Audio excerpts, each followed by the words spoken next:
For those who are not yet tired about meeting me, I was told just by someone just now that I keep saying that, but I haven't actually introduced myself properly. So my name is Karyn Williams-Sykes, and I am a 1991 Trinidadian graduate of CHTM with a BSc in Hotel Management. I also hold a Master's in International Relations and an MBA.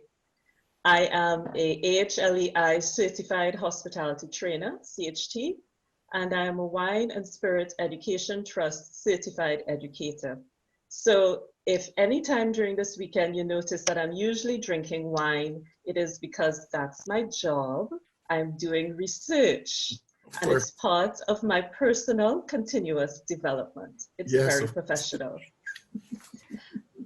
My career began in hotel operations. I am a former food and beverage manager, an industrial catering manager, an operations manager, and I sort of segued into training and learning and development over the years. And my career has continued along that vein. I still like to say I have one foot in the hospitality industry. The hospitality industry is one of my passions. So I've kept one foot in there, but I have expanded through learning and development into a wider range of organizations and industries, but always trying to bring that hospitality flavor into everything I do. In the last 15 years, I've been living in the Middle East. I spent 12 years in Dubai, where I worked with the Jumeirah Group, which has been phenomenal in really shaping the career and I think the professional I am now. And I have moved on to Qatar. I now live in Doha, Qatar. So just so you know, it is now 10:32 p.m. my time. And I have been going all weekend, at least 8 hours ahead of you in terms of my time zone.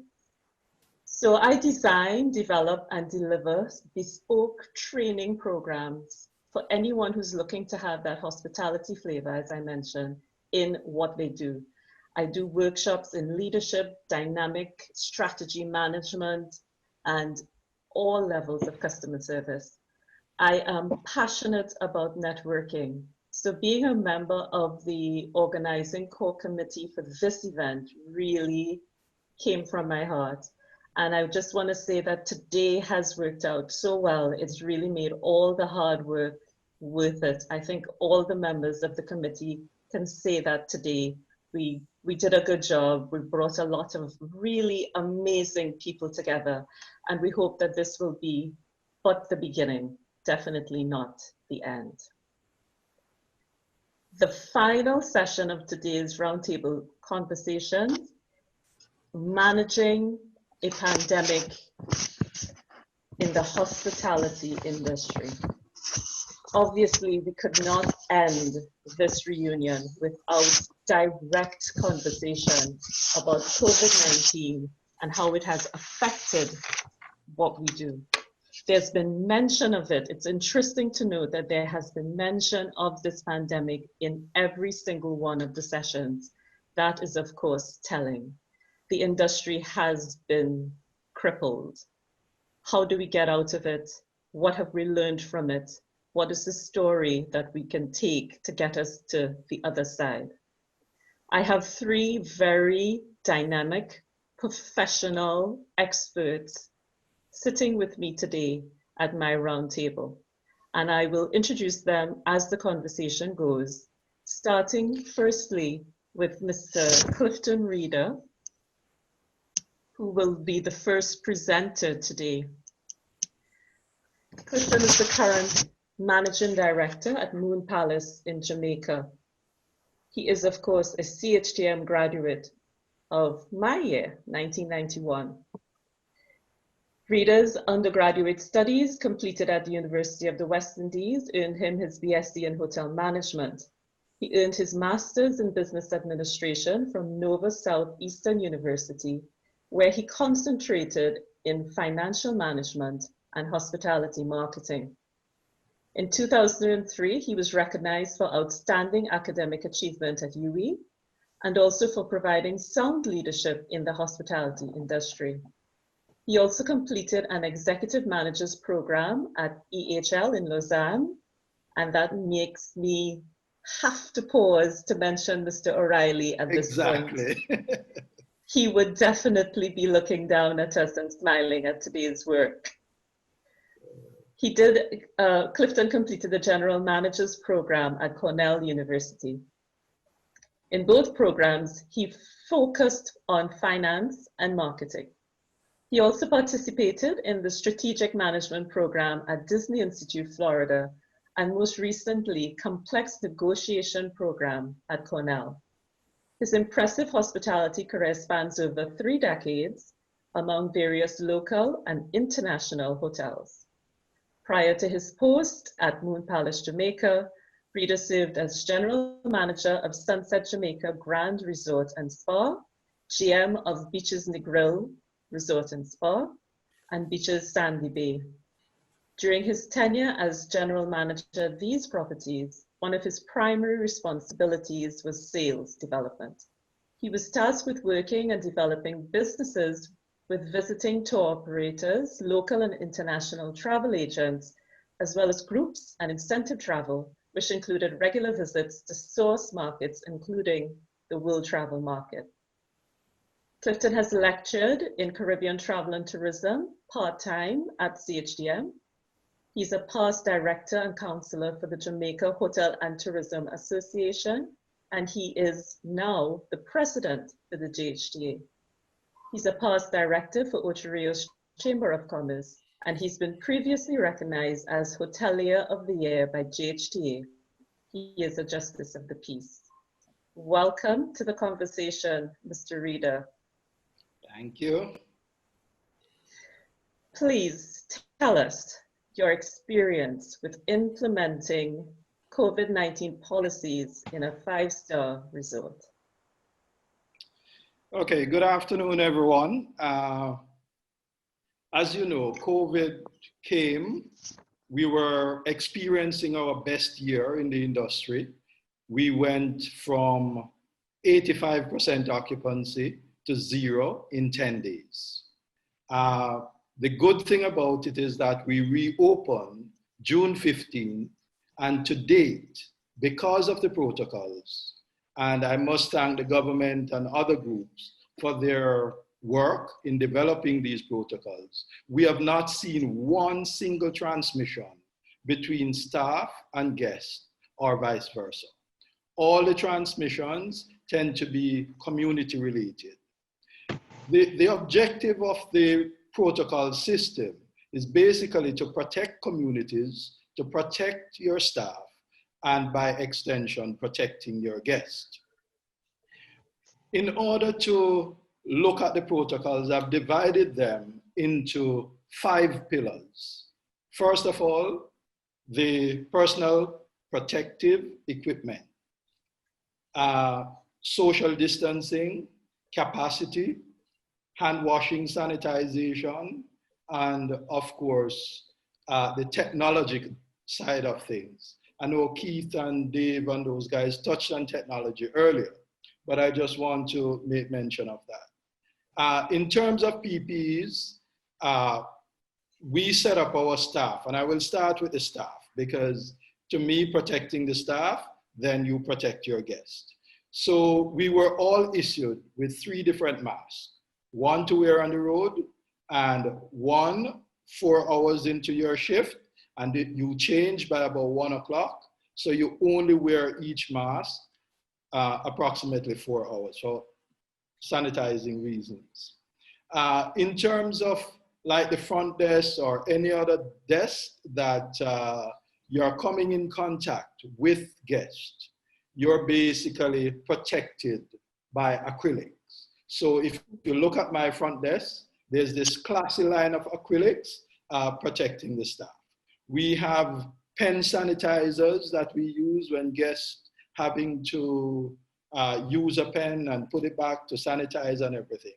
And of course, we do a lot of signs, especially on the floors, social distancing, in elevators. Our elevators basically just take 4 people. And when you step in there, you see everything there.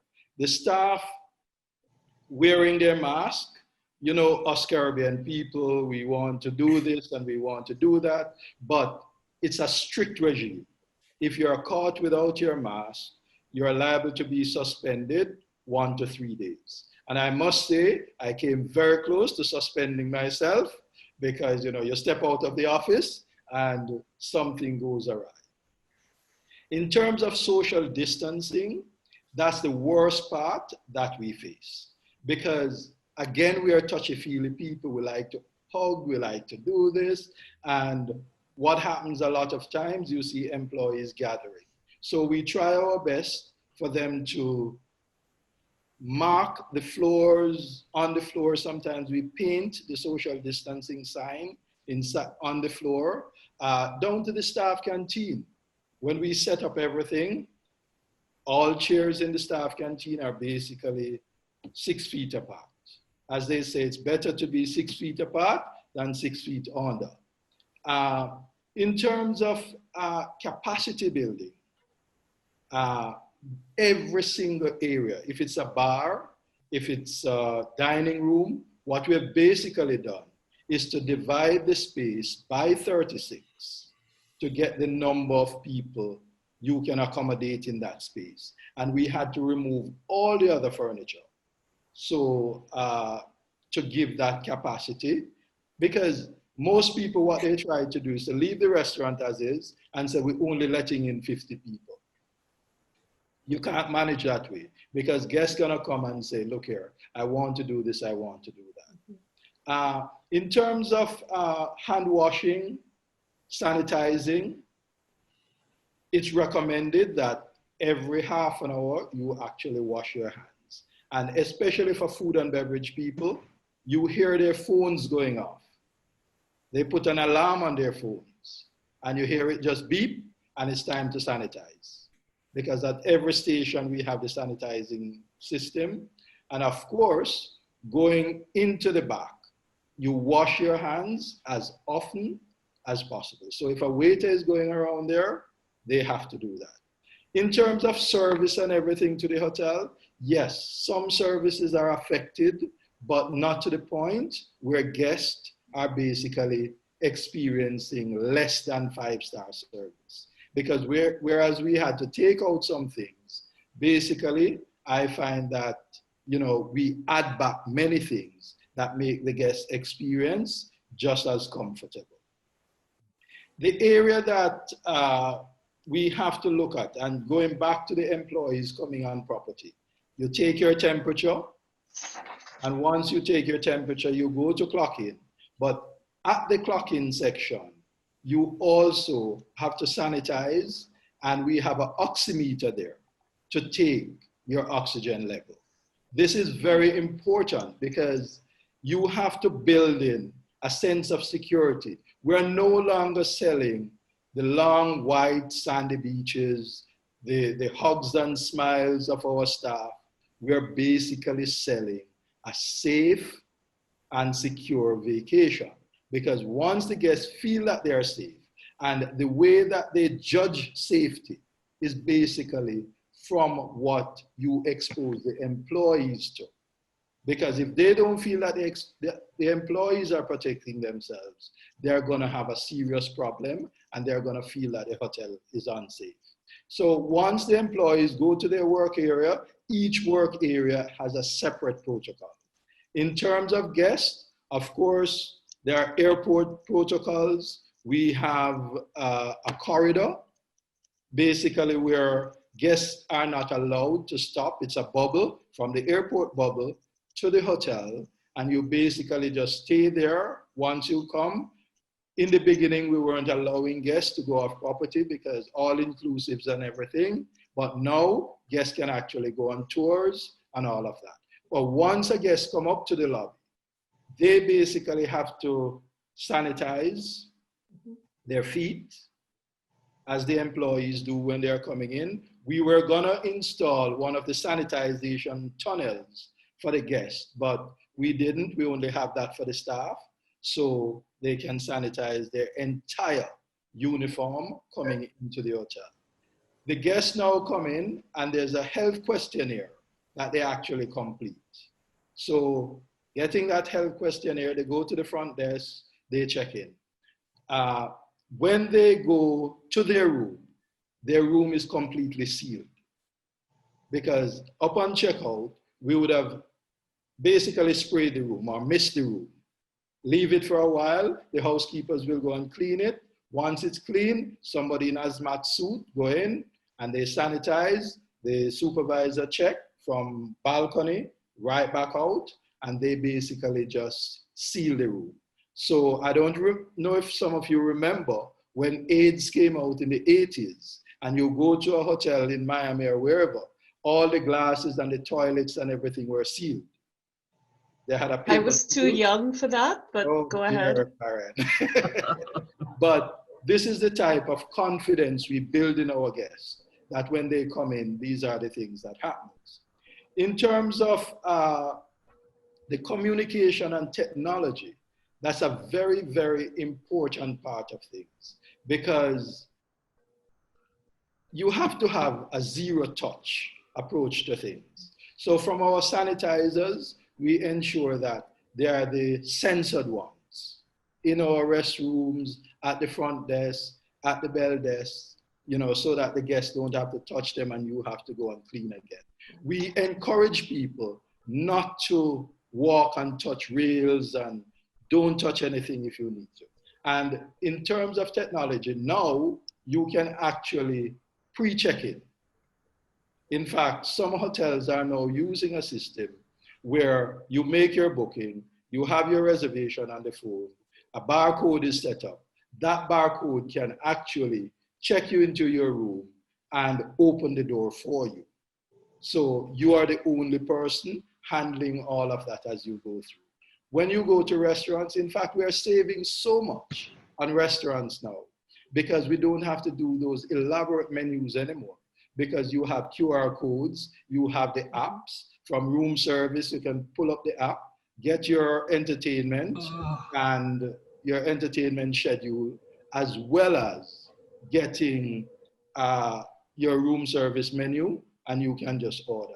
Unfortunately, minibars and stuff are not allowed in the rooms anymore, but you can order directly from room service into your room for that. So technology is playing a great role, and will, in the future, I think we will maintain those things.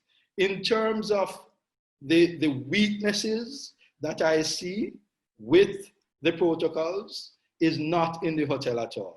I feel 100% safe when I'm in the hotel. The problem is we break the bubble when we have to go home.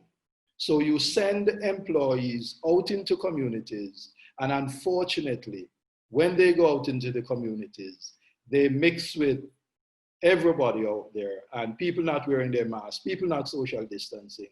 None of the key principles are being maintained. So bringing them back into the hotel, we take a risk. And that is why yesterday, through JHTA, we launched a program where employees who live in communities are encouraged to sensitize and train community members into the protocols that they've gotten and they perform at the hotel. And hotel training managers and HR managers, in turn, basically develop virtual training into the communities as well. So if those employees should go and say to their church, their local bars, the police station, look here, I want 10 people for training today. So whilst we're doing our training in the hotel, those people can be trained virtually as well. We just send them a link, they can be trained virtually. So we have to, in a way, close the loop by taking care of the community. And as I said when I was starting, you take care of the community, you take care of the staff, and as a result, you take care of the guests. Because remember, this virus does not know color, it does not know class, it does not know management, and definitely don't know line staff. So each of us basically have to protect each other. We've seen, since we've got into the real COVID and we reopened, a 20% no-show ratio or cancellation as a direct result of some of the policies that government put in to pre-authorize people coming into Jamaica. And now we are relaxing it a little bit, and we are gonna see an increase. There's still a light at the end of the tunnel, and as we go along, we are seeing October into the 25-35% occupancy range, and most hotels are now forecasting 50% of the occupancies that they would have done last year.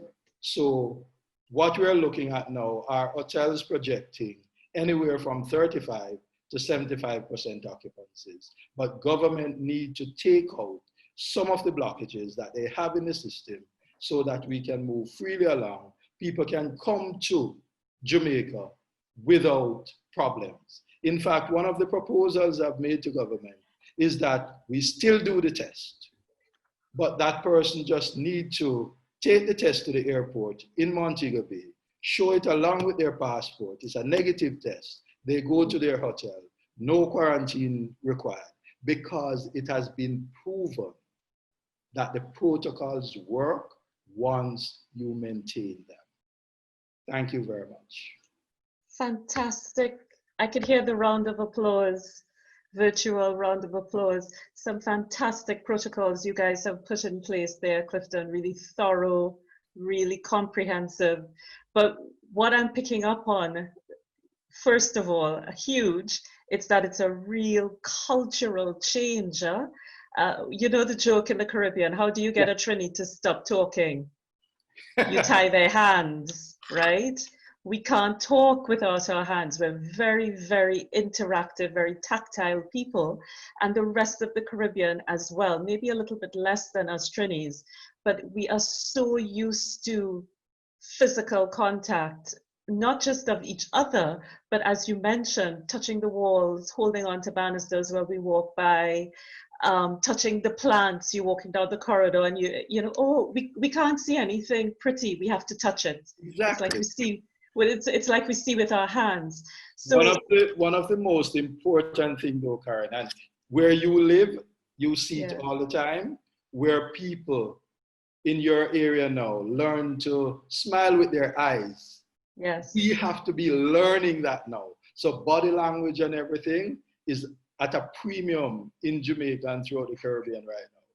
Yes, exactly. So, and you make a really good point. I'm very aware of how tactile we are because of where I have lived for the last 15 years. So I had to teach myself not to shake hands, not to automatically, when I introduce myself, put my hand out there to shake, because there's a whole cultural thing about men and women shaking hands.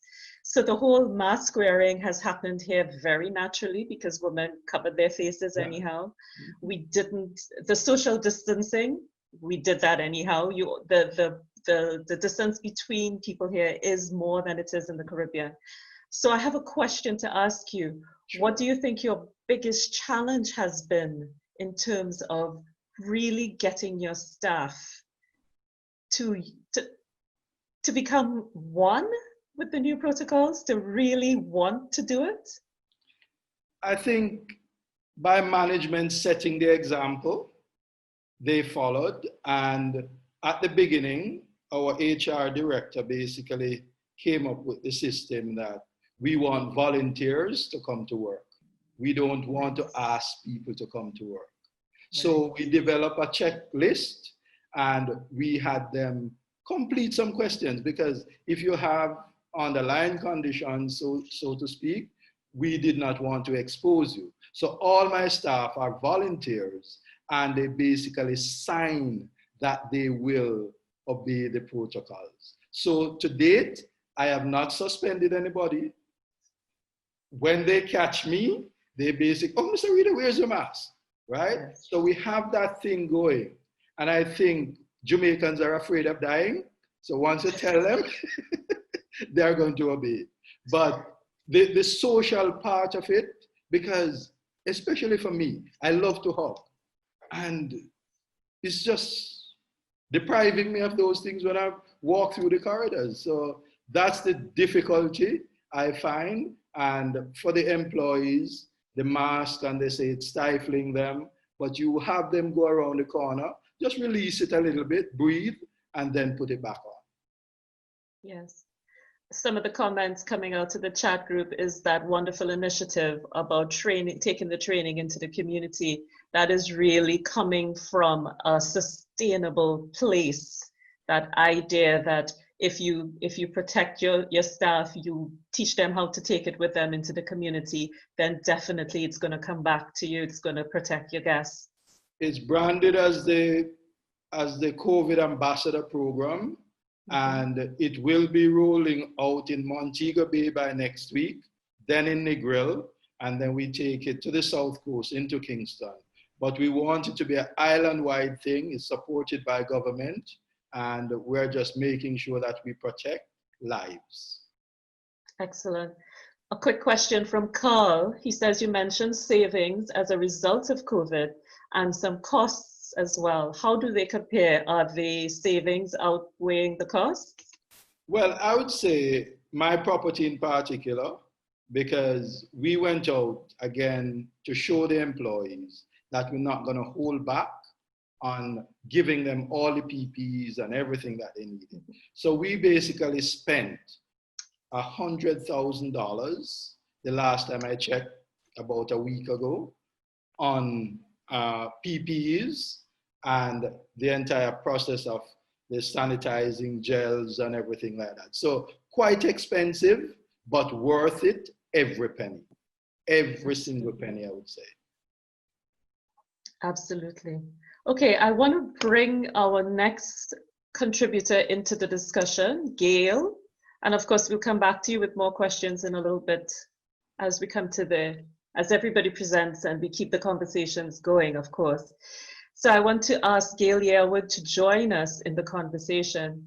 Gale is currently on secondment at the Grantley Adams International Airport in Barbados, working as a project coordinator for the PPP project. She'll tell us what that is when she joins us. Prior to this, she's worked at the Ministry of Tourism and International Transport since 2001, holding the post of Chief Research Officer since 2006. In this position, she has advised the ministry on tourism matters, monitored developing issues in respect of tourism, prepared briefs and other papers on issues of tourism importance, and represented the ministry on committees and at various meetings. One of the highlights of her tenure at the ministry was working as project coordinator for the preparation of the white paper on the development of tourism in Barbados and the 2014 to 2023 Barbados Tourism Master Plan. Gale is a 3-time graduate of the University of the West Indies. She has a BSc, of course, from CHTM in hotel management. She's a 1992 graduate, a Bachelor of Laws, and a Master's in Tourism and Hospitality Management as well. So she has a BSc and a Master's in Tourism and Hospitality Management. She holds a postgraduate certificate in social science research methods from Nottingham Trent University and is Achieving Fellow in Governance and Environmental Democracy Program, which deals with sustainable development and human rights. Gale, welcome to the conversation. Thank you. Good afternoon to everybody. It's really great to be here and to have listened into all the presentations today. Really high quality. So I hope I'm keeping up that quality.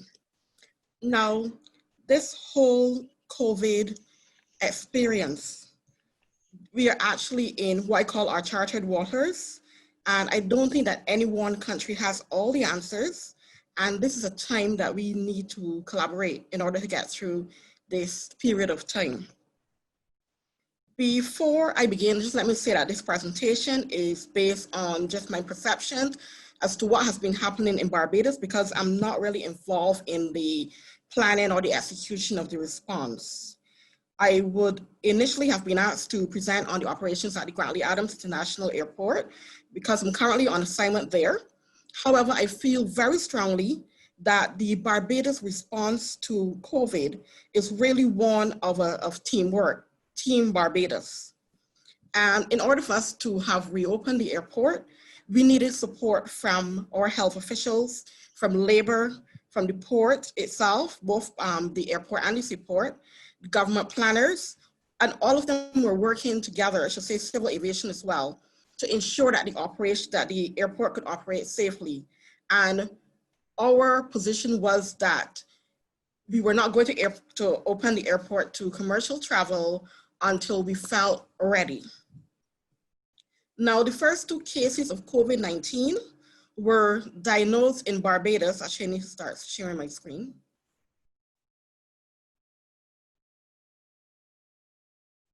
Right. So these 2 cases were diagnosed in Barbados on the 17th of March, 2020. And by the 24th of March, we had 24 cases. The Prime Minister announced that Barbados had entered into stage 3 of the COVID-19 National Preparedness Plan, and a public health emergency was declared. With that, what we are going to do, we've had the background, we're going to look then at different actions that have been taken over the last few months as Barbados has gone through the challenge of COVID. Gale, can I just, if I could interject, could you just start the slideshow on your presentation? Oh, I haven't. No. We could see your slides, but you're not playing the presentation. No, are you seeing any? Yes. Right. Yes. Okay, no, go ahead. I'm good. Okay, good. Fine. I was where I was supposed to be. Okay. No problem. Right. So our national action was, and this was proactive planning. So as early as January 2020, a COVID-19 task force was formed. And one of the things, I should say, the COVID-19 task force, it didn't only look at health, it wasn't only the Ministry of Health, but there were also all the other agencies in the country that came together. So they were guided by health, but it was recognized that COVID was not only a health issue, that there would have been economic implications. The COVID-19 National Preparedness Plan was prepared and it was shared with members of the community. We also had a COVID SAR who was appointed, and this was someone who would have worked in Africa, Western Africa, when they had Ebola. So he was there to guide the government and to assure members of the community that we were doing the right thing and what we would go through. In the latter weeks, we've had a throne speech where government has been working with labor to design innovative solutions to protect tourism workers. So as the government said, they took fresh guard and they looked at what was happening to the economy in terms of COVID and came up with new strategies to guide Barbados forward. The other thing that I think that Barbados did was that we had decisive actions in terms of when we took the decision to declare a public health emergency, as well as to enforce quarantine and curfews. When the quarantine measures were enforced, this was followed by mass cancellations. We had cancellations in accommodation bookings. There was a dramatic decline in traffic loads. And you had at that same time within source markets, those governments were telling persons not to travel, or they were urging them not to travel. And with that, I would say the tourism industry shut down at that point in time. I think the thing that was most stark to me and what brought it home to me, what was happening in tourism, is when I saw hired cars park up, because you never saw that many hired cars in any one place, but suddenly they were all back because the persons who would usually have them were not there. Government also took the decision that under the National Insurance Scheme, laid off persons would be granted 26 weeks of unemployment benefits, and some persons were actually paid, I think it was 2 weeks at a time. And this was to minimize the way that persons will have to keep going to national insurance and so on to decrease that, because you didn't want all of this, a lot of persons going into different offices.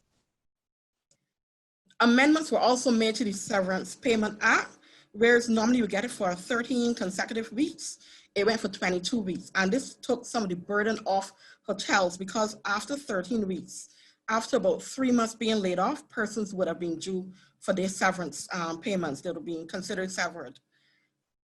This now took them for a much longer period, by which time you would hope that the industry has picked back up somewhat. And I would have mentioned the new agenda that was set out in the throne speech. Then we're going to look at the humanitarian actions that was taken during the period that the airport was closed to commercial travel. Actually, even before that, what you found was that there were cruise ships that had passengers and they were being refused in certain ports. And Barbados took the decision that we would allow them to dock in Barbados and allow passengers to be repatriated from Barbados. That continued with us allowing crew members to be repatriated. So during the time that the airport was really close to commercial travel, we saw a lot of what we call strange airlines, airlines we were not accustomed to seeing. We saw Philippine Airlines, we saw Vamos, we saw Etihad. I heard that Aeromexico came in, I didn't actually see it. But to me, it kind of livened up what was happening then during those dark days to actually see these strange airlines come in. And it was also a lesson to us. It's one of the silver clouds, because we have this notion, because of the types of markets that have been developed, that you fly to Miami, you fly to New York, you fly to London. And suddenly these aircraft were taken off from Barbados and they were next landing in Vancouver, they were next landing in somewhere in Dubai or Doha. And it showed us that there is scope for us to develop new markets with direct air service. That is something that we can work on, that is something that can be done. During that period, because we were repatriating both crews and passengers, there were also opportunities for the land transport sector to earn some money transporting those passengers from the port to the airport. And if they didn't do that, there would have been no business for them during the shutdown period. It also was a way of cushioning the revenue loss to the airport. When at first the airport concessions, the shops and so on were closed, but a bit later, a decision was taken to have those shops open, and they were able to do some business selling goods to the repatriated crew members.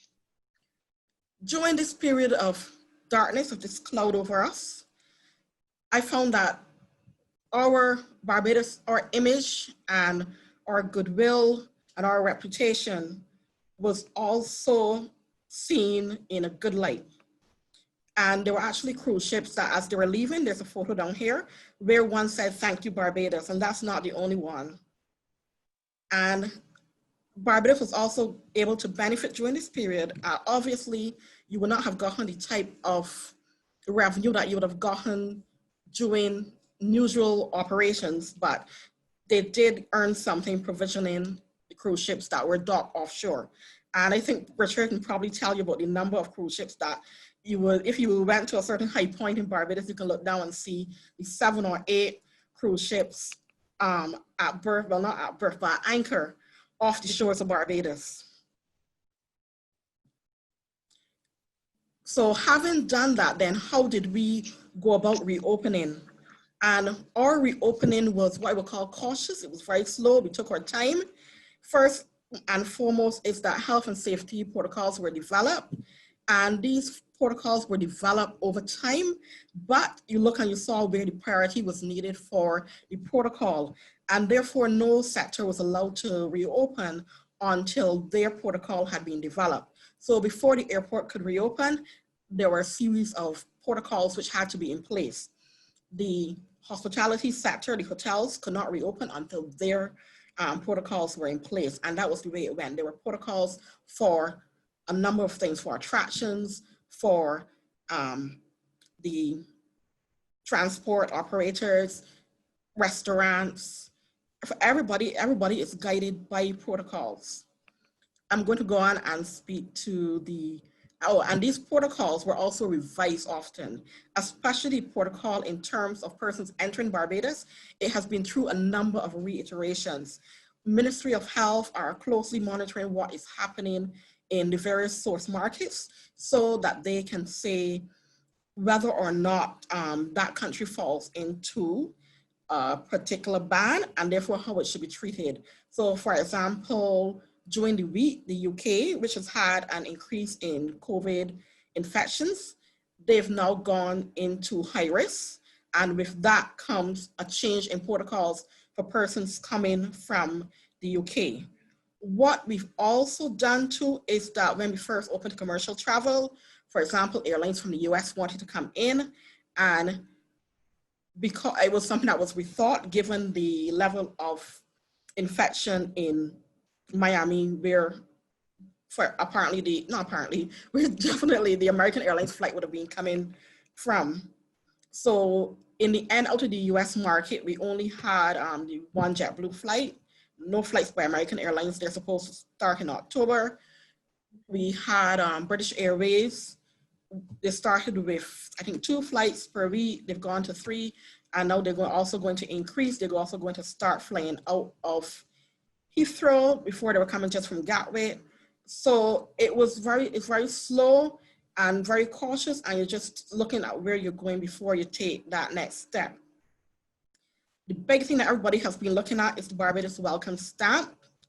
And this is where Barbados was a first mover. This was promoted by our PM. She made several television appearances on international news media and so on, the international news channels. And we had 1,400 applications during the first 6 weeks. So far, at least 400 persons, between 400 and I'd say 700 persons have been approved. And I'm told the website had about 8 million hits. So we are doing very well where that Barbados Welcome Stamp is concerned. And we are told they're moving into phase 2. So there are actually companies that are entering into dialogue with Barbados to have their staff work from in Barbados. We have college students who are attending college in Barbados, because once they can have their classes online, it doesn't matter where they are, and they prefer to be in Barbados. There's the Barbados Come From initiative, and this has been rolled out by our Minister of Tourism. It deals with her going to some of the smaller tourism businesses, and we spoke about community tourism. And this is where the Barbados Come From initiative comes in. We're looking at product development. We're looking at product development on the ground. We're also looking at product development in the context of you have to sell to your own first. Barbadians have to embrace our tourism product, and then it is something that we can encourage visitors to join in. We're also looking at opportunities to develop Barbados. To develop Barbados through private aircraft services, to develop Barbados as a southern hub. And this looks both at cargo and even at cruise, when cruise starts back. There are also new strategies. So I'm going to jump and start with the Barbados Employment and Sustainable Transformation Plan. And this looks at, there's some tourism enterprises who are now being given some finances to allow them to refurbish. There is a focus, however, on water, what do they call it? On water conservation and harvesting, because we are a water scarce country. So if you are going to be giving tourism enterprises financing at this point in time to refurbish, you need to ensure that what they are doing positions the country and the enterprise for a sustainable future and for the climate change and so on. So we do recognize, and I think that is something that, for example, Benny and so on were speaking about this morning. So we are thinking about those things as we go on. There's also a Tourism Recovery Task Force and a National Tourism Initiative, where again, the employees are being trained. So at this point in time, you're not just home, but we are hoping that when we come out of this, we have a better and a stronger tourism industry. There's also talk about promoting virtual tourism tours of Barbados. So we do recognize persons may not necessarily come to Barbados, but we can still remain top of mind.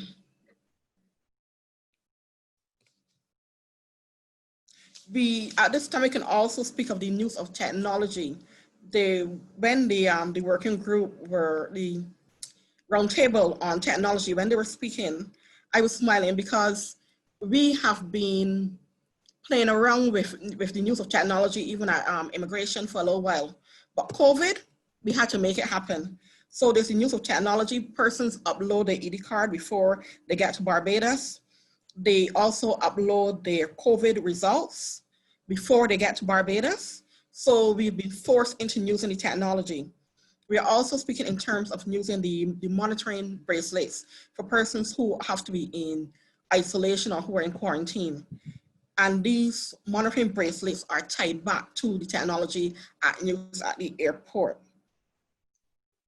So COVID, even although it's dark, there are some silver linings that we are feeling out bit by bit. Where are we now? Right now we have zero community spread. Yes, cases in Barbados have been rising, but these are persons who are caught at the border when they are tested. We've had the resumption of flights, which I spoke about, with limited schedules, and there are going to be some increases pretty in October, even as we speak. We've had the reopening of businesses. Some of them still have reduced operating hours. We have the low occupancy rates in hotels, but that is expected to increase as there's more confidence in air travel and as more flights come in. In terms of our future, as far as we're concerned, it's still shrouded in much uncertainty. We still don't know what will happen. We are watching Europe where there are increases in cases, and there's this like the second wave. So we're watching that.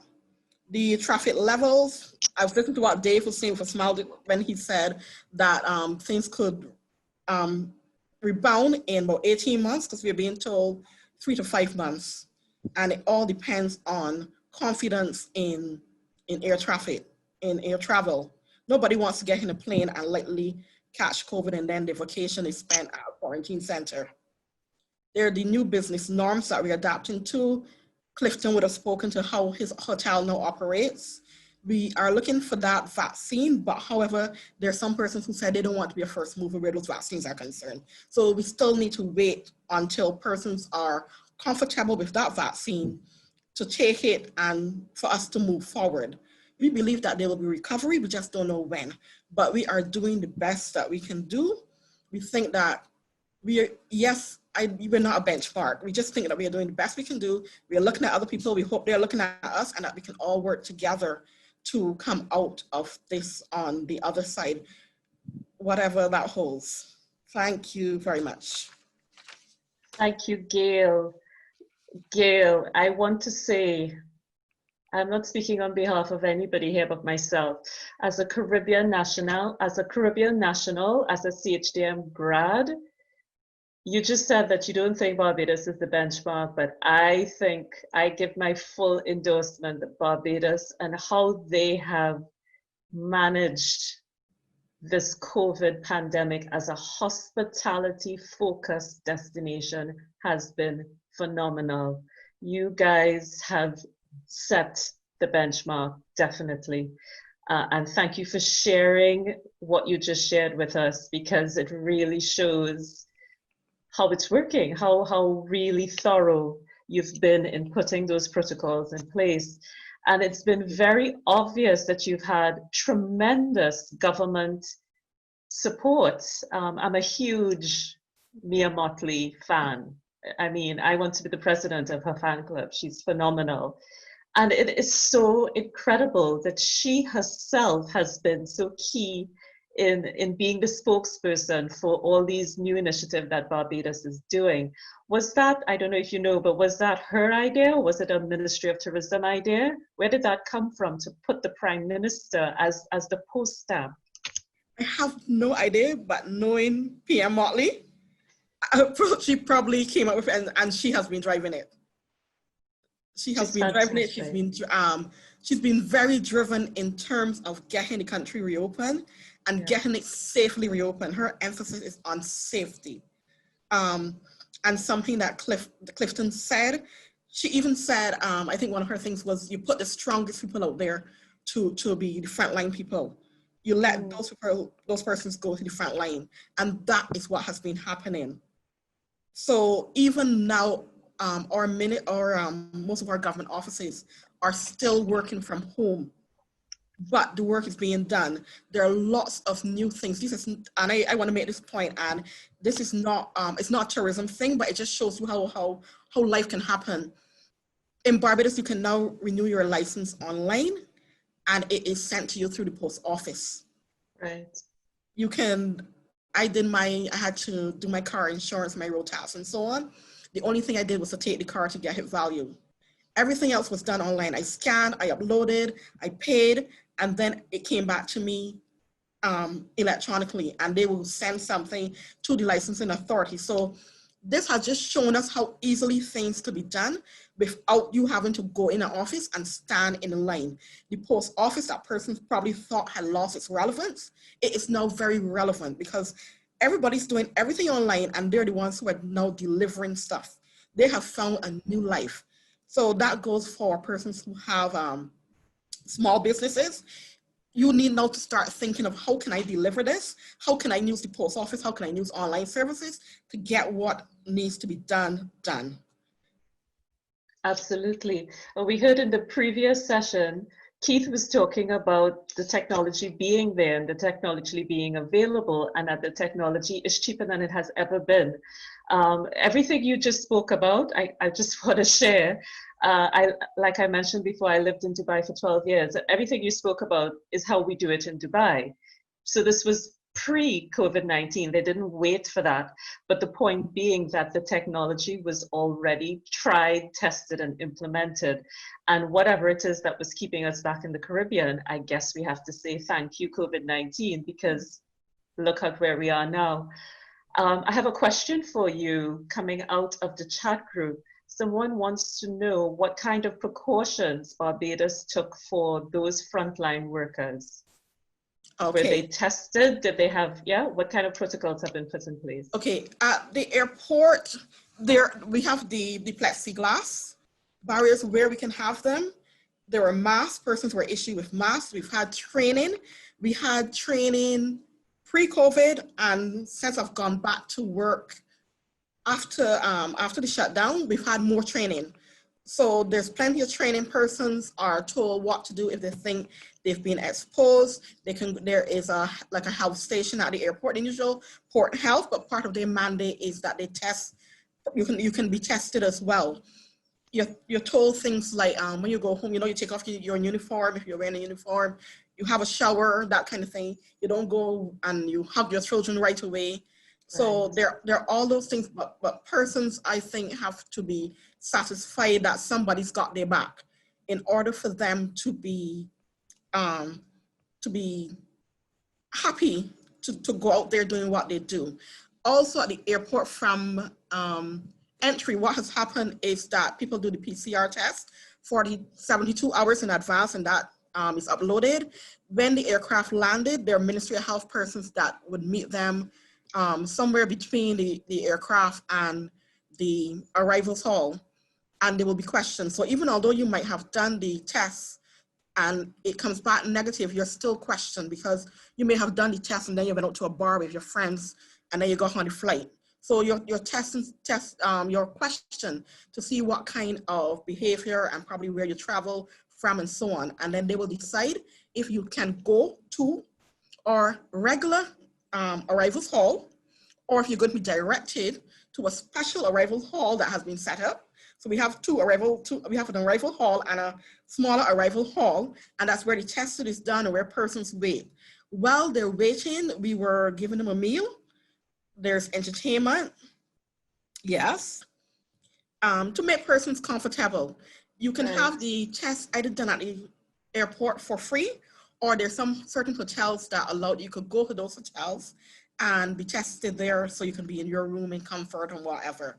And also the taxi drivers who would be transporting those passengers who will go to hotels.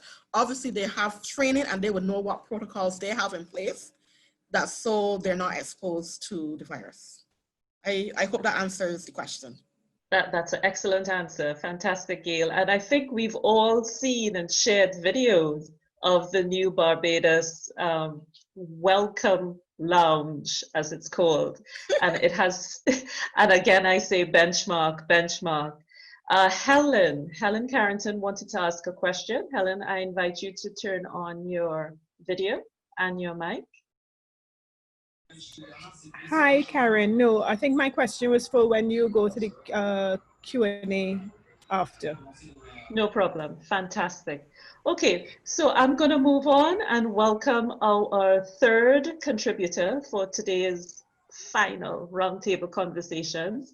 And this will be our new president of the CHTM alumni chapter, Mr. Richard Blades. Richard is a 1992 graduate and he has been training the workforce since 1990. He has worked with teams in various sectors, including commission sales and marketing teams, hospitality organizations, the transportation sector, health and wellness, medical and dental organizations, cultural industries, and not-for-profits, who must still ensure revenues exceed expenditure to remain viable and sustainable. Around the Caribbean, we all call him Richie B. Seeing Richie B in action, you will realize that he was born to train, and this is very true. From the first time you meet him, this is obvious. He has a conversational style that is easily understood by everyone in the room. He also takes a practical approach that participants can readily engage when they return to their domains. Richie B enables operations that receive his training to see results in as little as 24 to 48 hours.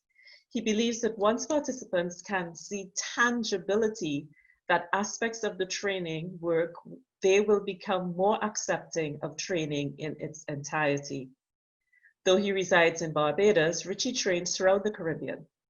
When he enters the room, he's well prepared, as he knows some organizations can throw you when participants relate experiences that they're not read about or has not been written in books.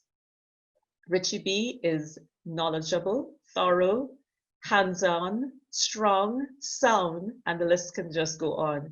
His background in hotel management, where he's worked in all areas of the hotel, helped to ground his training, enabling him to bring practical approaches to areas of rooms division, food and beverage, retail sales, inventory management, cost controls, accounting, and just about every business area. This experience proves helpful in the delivery of competency-based education and training, incorporating the national vocational qualifications, where he's certified as an assessor, a trainer, and internal verifier. He has sound expertise in entrepreneurship, being himself an entrepreneur. He has a firm grasp of the requirements of getting into the business and staying in business, which he candidly shares. He is the founding partner of Blades and Blades Consulting Services. He's married to his wife, Dr. Pamela Phillips, and he has a son who is the twin to my daughter. Even though they have different parents, they were both born on exactly the same day. Richie, welcome to the conversation. Please remember to turn on your mic. Thank you very much, Karyn. Okay. Good afternoon once again to everyone. I hope that everyone can hear me and, yes. And hear me well this time. I know that time is short, so in order to keep everything on target, I am going to start to share my screen with you.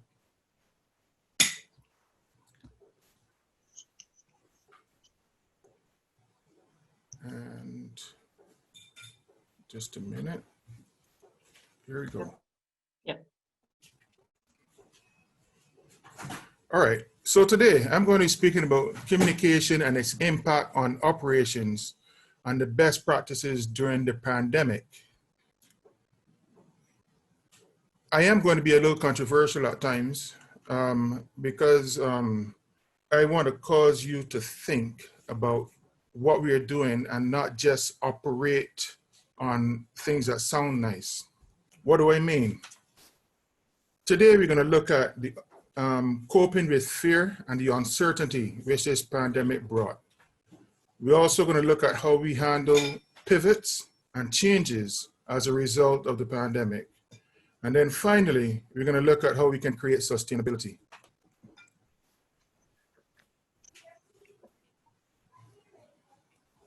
Now, coping with uncertainty and fear.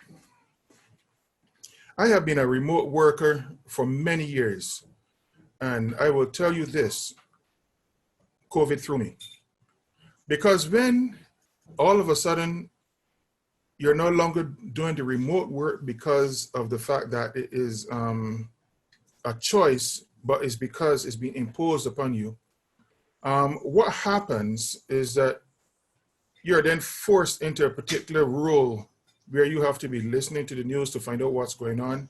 You can't even go out beyond a new word that we learned during the pandemic called curtilage, which just means the external footprint of your property lines. During COVID, I work a lot with the SMEs and entrepreneurial entities, and lots of people had a lot of questions to which there were no answers. This was something that was totally new to us.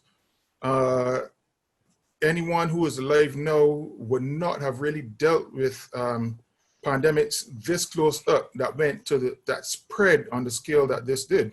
Yes, we had epidemics, but this one, as a pandemic, took some thinking and rethinking of our ideas. So countless operations failed. Companies failed miserably. We also had, and you know, when you think about the failure rate, they fail for a lot of different things. You heard Gale spoke earlier about the car rentals being parked up because no one was coming in to rent the cars. I'm going to tell you a little bit later on what some people did to cope with that. But then, when we move in now, we're looking at the fact that we have all these communications available to us with the social media. You have global internet users at 4.5 billion, yet still we find that with all of this, people were still lacking information. There was a lot of uncertainty. There was a lot of fear going on. And you will find too that with all the communication access, people were still lonely. You had people that would get dressed and go outside because it was a normal thing to do, even though that they knew they could have been arrested for breaching the protocol.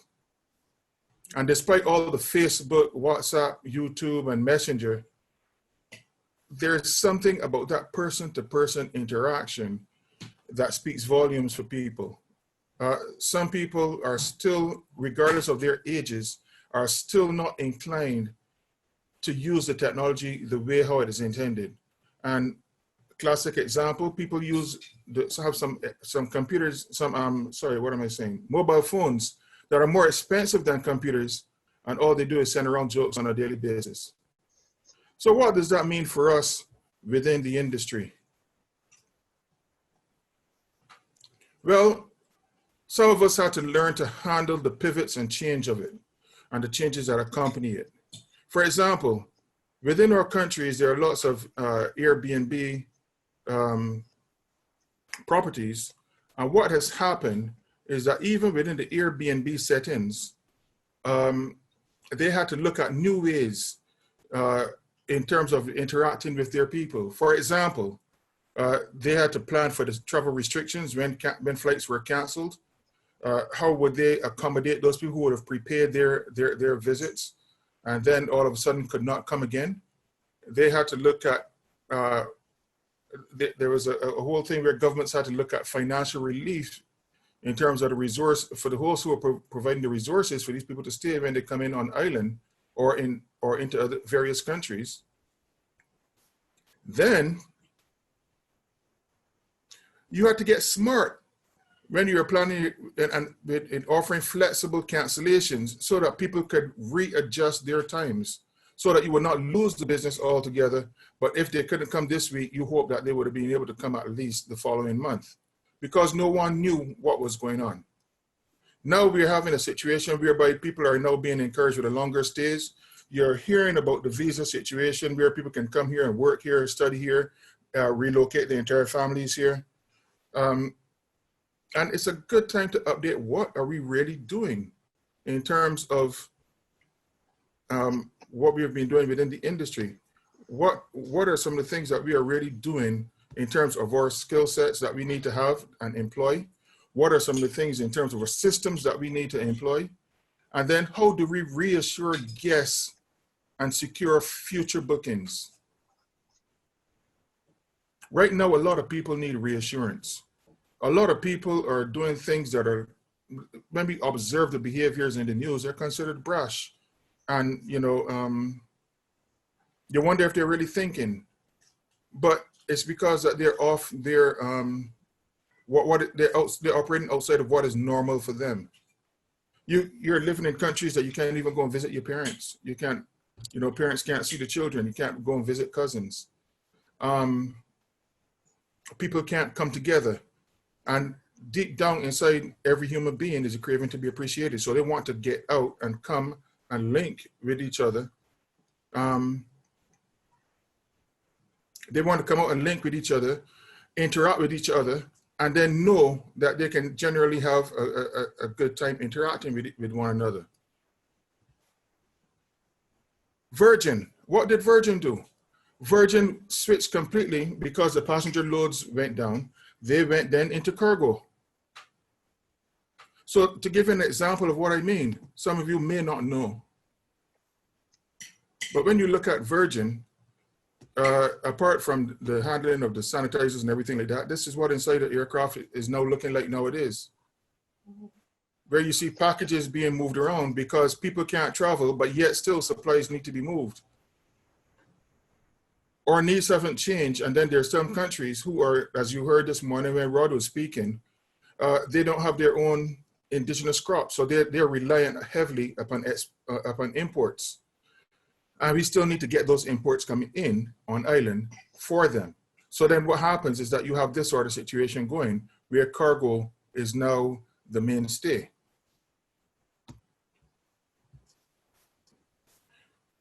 Gale spoke about the cruise ships. Well, let me tell you, when Gale spoke about the cruise ships, I had the benefit of being able to look out my windows on the morning and see at least anywhere between 3 to 7 cruise ships docked off the coast. And then if you drive further down the coast, you'll see that there are another 9 more that were not even counted in the first set. We accommodated the cruise ship sector. We enabled them to not only have their staff housed on the cruise ships here, but we, on a daily basis, when the cruise ships you'll see them move around as they go in to replenish their supplies. They will go into dock, replenish, and then they come back out to the deeper water. And then at one point, you even saw, just before they started to move around again a bit more, where Carnival Cruise Lines was even able to bring their ships into closer into the shore, and they put 3 ships beside each other, and the staff were able to jump off and swim between the boats and interact with each other, so that they got past that loneliness. This is the sort of thing that we have got to now look at when we are thinking in terms of this pandemic. And we are thinking about the uncertainty and the fear. We are thinking about how we handle the pivots. What are we doing? Car rentals became delivery vehicles where you could rent a vehicle to deliver your goods, as many merchants and suppliers went the line of delivering products to their people. Farmers also started delivering products on a daily basis, and they started with a WhatsApp aspect where you can WhatsApp in your orders and then place all your orders online, and they will come, social distance, and provide you with the goods. And they started to set up schedules, which they never did before. People who were never online before got online for the very first time because they found that there was a need to adjust their behaviors. Sandals. They were another one that that found that they needed to adjust certain things within their, and if you use that as an example of the accommodation sector, they went towards a line of offering staycations for some people so that they could come on in. You can buy a day pass on and go on in on the property and experience what a tourist would experience. This was a way of them keeping the revenue, keeping the cogs of their productivity turning and of their systems turning. Then, oh boy, just a minute. We have got to look at how you create the sustainability for the future. You remember I said that even though we have more communication methods, we are not communicating. A lot of people are still lonely. I mean, this reunion was supposed to take place in Bahamas at this time. And COVID is probably one of the better things that has happened for us, because here now we are all forced to come together as a collective to hear and share the ideas with each other in this sort of a setting, whereby if we had gone, we would probably just assume or reestablish relationships with people from our respective years gone off and would not have benefited from the full knowledge exchange that we are experiencing here today as we got together within this forum to discuss all the aspects of tourism and the various areas and how we were impacted as a people and how we can help those who would have gone through the programs to be able to become entrenched within the industry. What are some of the things that they need to do to get established? One of the other things in terms of creating sustainability is when we look at why we need to communicate with them. We heard one of the, I don't remember his name right now, but he was speaking about internships and what he needed to do in terms of the fact that, you know, they were out there on a limb trying to get internships, not knowing anyone, not having the connectivity. Some of them might have come straight through school and didn't even know the skills of networking. How can we help those people? Back in the day, when Mr. O'Reilly and Papa Salvaris were around, and they came on island here in Barbados, they would contact me to come on in and say a few words to the students who were embarking upon that program. And I would go to the university and speak with those students so that they would have a bit of what they can experience when they go up. And then they would also learn a bit of what can happen after they would have graduated and come on back. The people who would have just graduated recently, as I spoke with them, the ones who would have came back within the last 5-6 years, they missed that. Because we weren't functioning as an alumni formally. What we were doing is functioning in an informal setting where once you went to CHTM, you could go anywhere at all in the world, call somebody else who went to CHTM and say to them, you know, when you introduce yourself, they would extend courtesies to you, and that is all unwritten. How do we now take that and put that in a framework that helps others who are coming along after us? When we consider the time frames within which we communicate, you know, sometimes the only way to get someone to return your call now is after you've called them 3-4 times and they have this nice voicemail saying that we'll get back to you as soon as we can. The best way to get them to give you a call back is to say, you know what, you need to change your message because I've called you how many times now, you haven't returned a call yet. You're not representing your company properly. And when you do that, then they want to call you back because they want to be confrontational, but in truth and fact, when they start to think about it, between when they pick up the phone and call and when they actually get you, they recognize that, you know, you were telling them the truth. How do you cope with your emotions while maintaining respect and being cordial? When people are coming at you for the experiences that you have to offer, they're coming, having gone through borders, having things stuck down their noses into the back of their throats, being quarantined, all of these sorts of things just to come into your country. Are you making them feel as welcome as you can, as you possibly can? Are you helping them to appreciate the new culture that has developed as a result of COVID-19? And then when they see someone who might come on in and be staying, say it's a cluster of villas, they can't even go over to the next villa unless they've fulfilled all the quarantine requirements. They can't even go and say hi. How do you operate in an environment now where you cannot be as neighborly as you grew up being while you were where you were in whatever destination you originated from? And then, Richard, yes, sorry, yeah.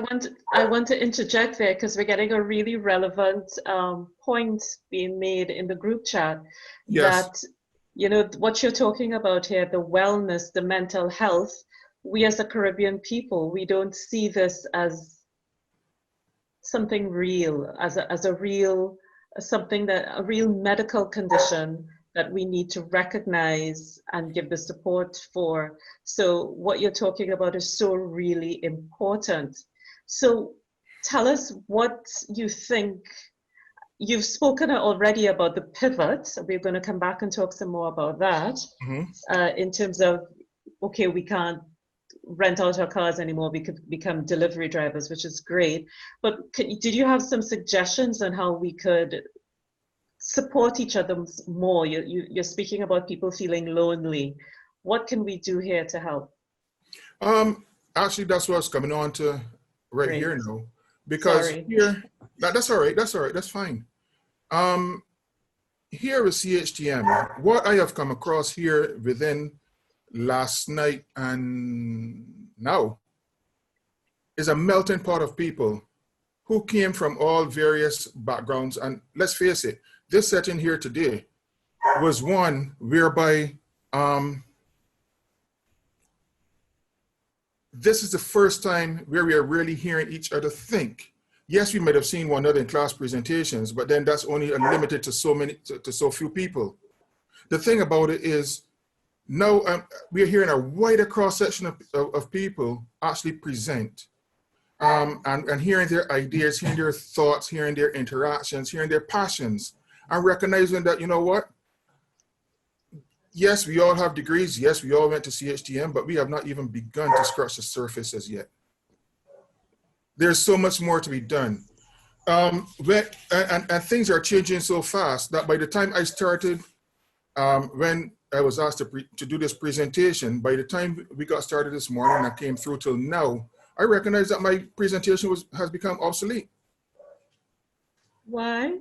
Because of the rate of change, the ideas and everything like that has come on in so fast. I had to completely revamp all my examples, not because that they were touched on already, but because of the fact that, you know what, the relevance of them has evolved in very short space of time. And it just shows how important it is for us to come together as a group here with CHTM, because we are going to be the think tank of Caribbean tourism.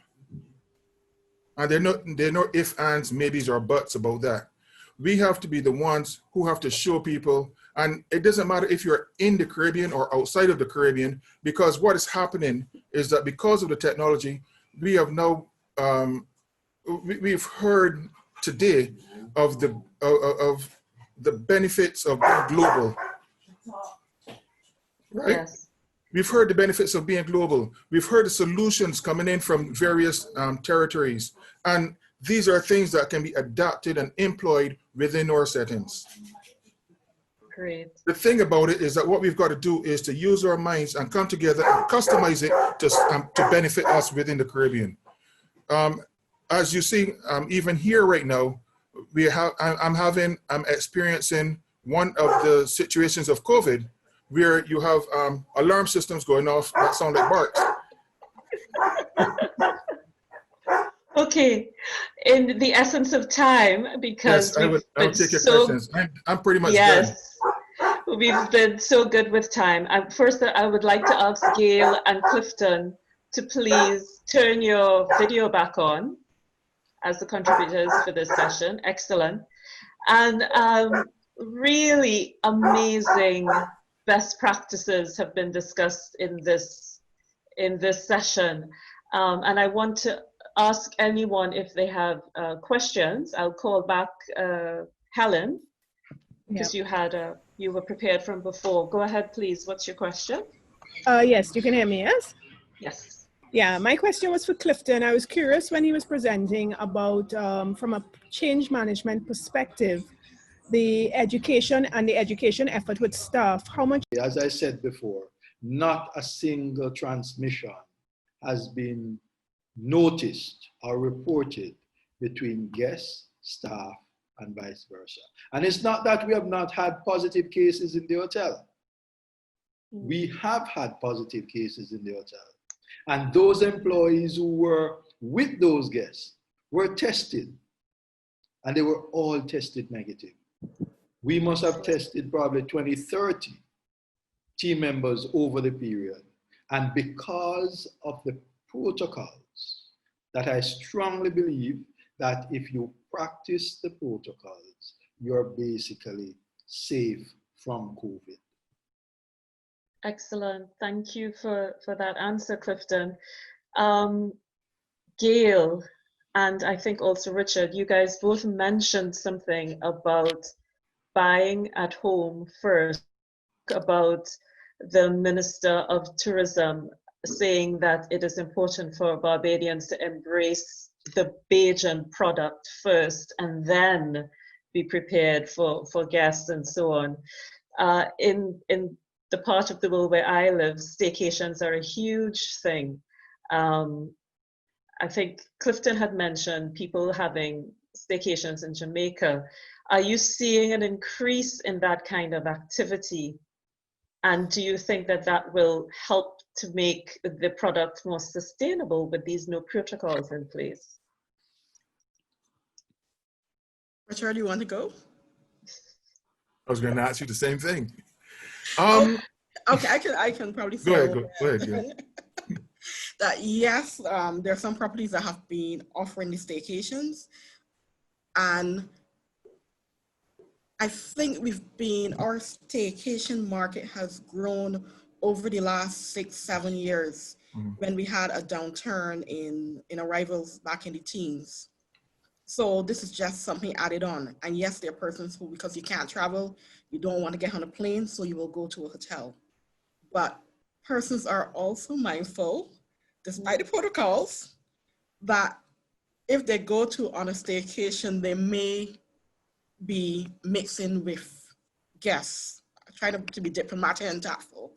And therefore, there are some persons who would not take a staycation at this point in time, unless probably it's in a villa where they are the only person staying at that property. Yeah, and it's about building the confidence, isn't it? Yes. So it might get better over time. I have a question. If I may. Sorry. Yes, Clifton. The other day, we had a reporter, a local television personality. She checked in the hotel, and I found her when she was leaving. And she went and gave us 15 minutes on air, just saying she normally would not have gone into any property. And it's not just my property alone, because there are several hotels with better protocols than I have. But by going in and seeing everything, how the guests, the staff, because for one thing, employees are told, if a guest is not wearing their mask, don't engage them. And we give some of them, or they can get extra masks to give to the guests as well. So sometimes they have this thing, don't go to the hotels. But once they go, they come back out with a totally different impression. Okay. Awesome. Great. I have a question directly for you, Mr. Richie B. So you can't back out this time. Someone is saying that we have read that Prime Minister Motley plans to introduce Barbados as a turnaround port for cruise ships. Is Barbados prepared for this now, as in several large cruise ships will be requiring bunkering, garbage removal, even crew repatriation, etc.? Do you think this is something Barbados, with the kinds of protocols that Gale has already mentioned? Are you ready, Bim? If it's one thing with our PM is that she plans and plans well, and she's quite thorough in everything that she does. So what you are going to find is that when we embark, just before we embark upon that, she's going to do a dry run. She's going to ensure that everybody knows exactly what they're supposed to do and by when. She's going to know that there's a plan B as a backup, just in case that if anything goes wrong that was unforeseen. But to put it all in a nutshell, she's going to try to make all the mistakes on paper rather than with paper. Okay, I want to add, Richard, you finished? Sorry, I want to add to what you're saying, right? And just to point out that Barbados has been a home port now for several years. Mm-hmm. I also think that the repatriation flights that we handle show that we can, and this is repatriation of passengers, because we had all the 2E jets and everybody was landing at the airport. We had to have a schedule in order to get that many passengers off island, well, from port to airport and off island. So we can do this thing. Cruise shipping in Barbados, however, is not going to start back until we have protocols in place that we are satisfied with.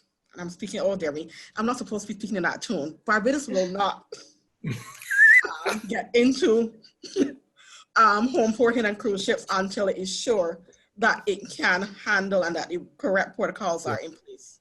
Let me put it in that tone. That's the proper tone. I have a question. Can you clone me a Motley so the rest of us can have one? I mean, wow. We would really, that kind of leadership is just phenomenal, really good.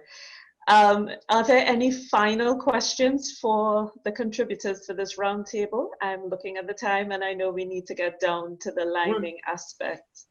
If I may be permitted, Karyn. Please. I want to make an appeal to everyone here, all the CHTMites.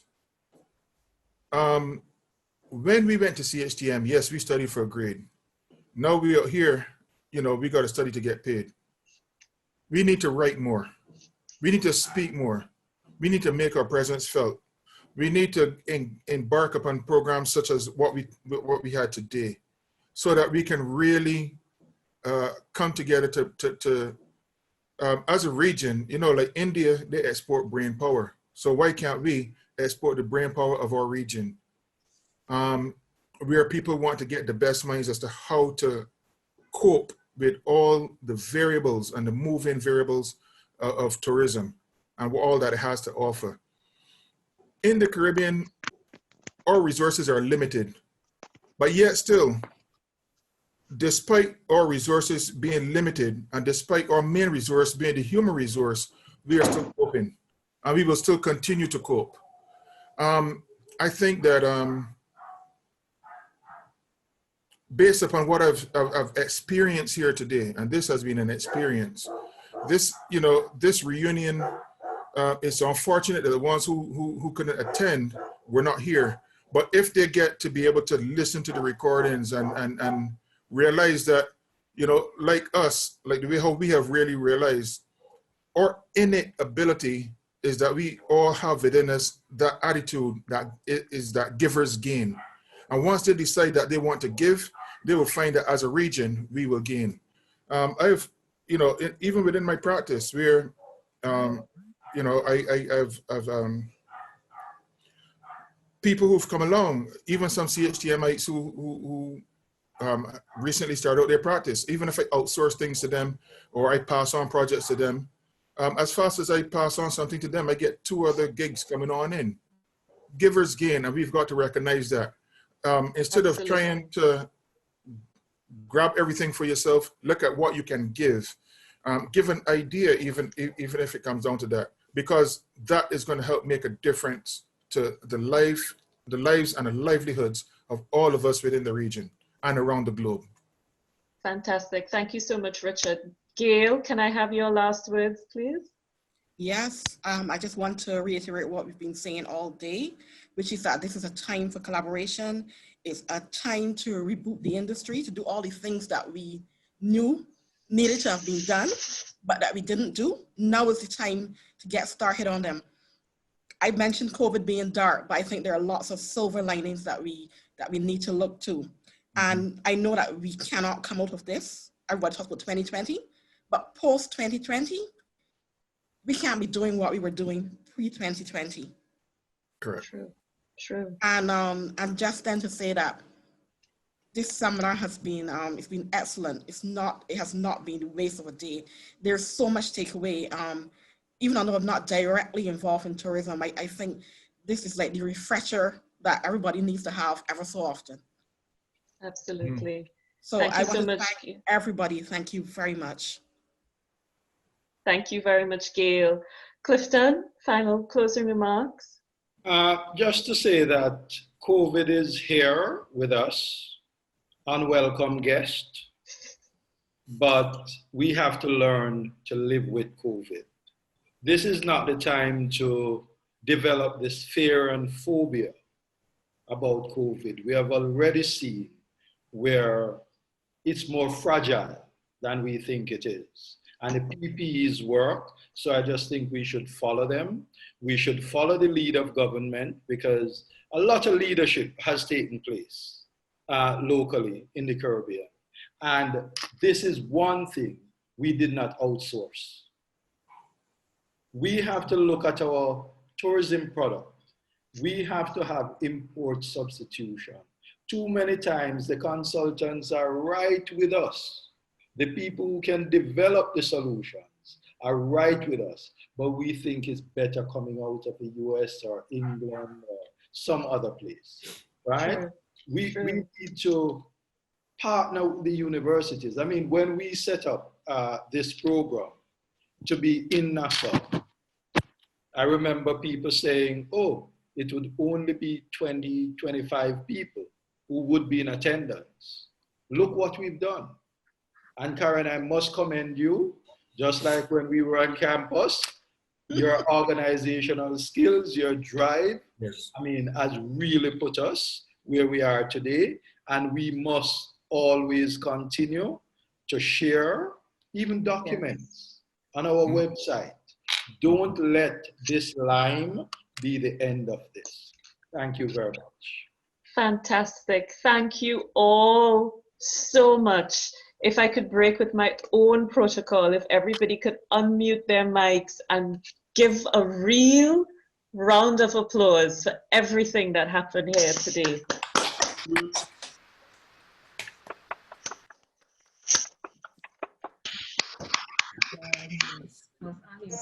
Before you say anything else, I just want to reinforce what Clifton said, because a lot of hard-working people had to pull a lot of weight to get this happen.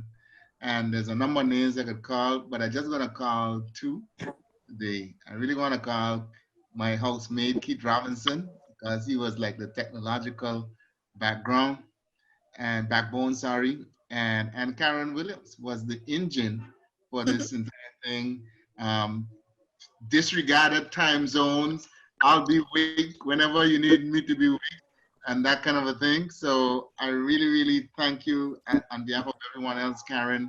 And with persons like you, I see this as a really new beginning. A cousin of mine, I met him along the road yesterday.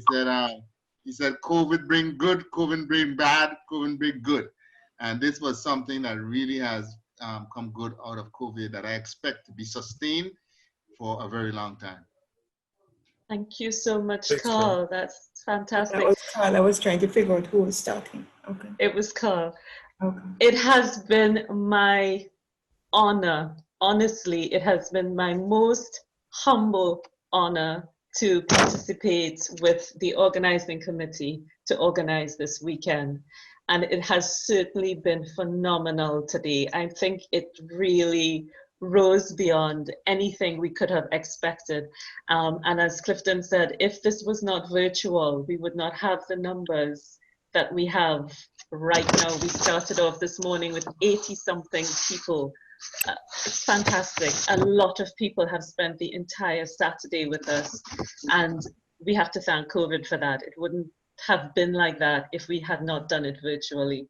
Thank you so much to all the contributors today who got up, came out. They were on. We started on time, and we started on time with 80-something Caribbean people. That is phenomenal. I think we should be very, very, very proud of ourselves.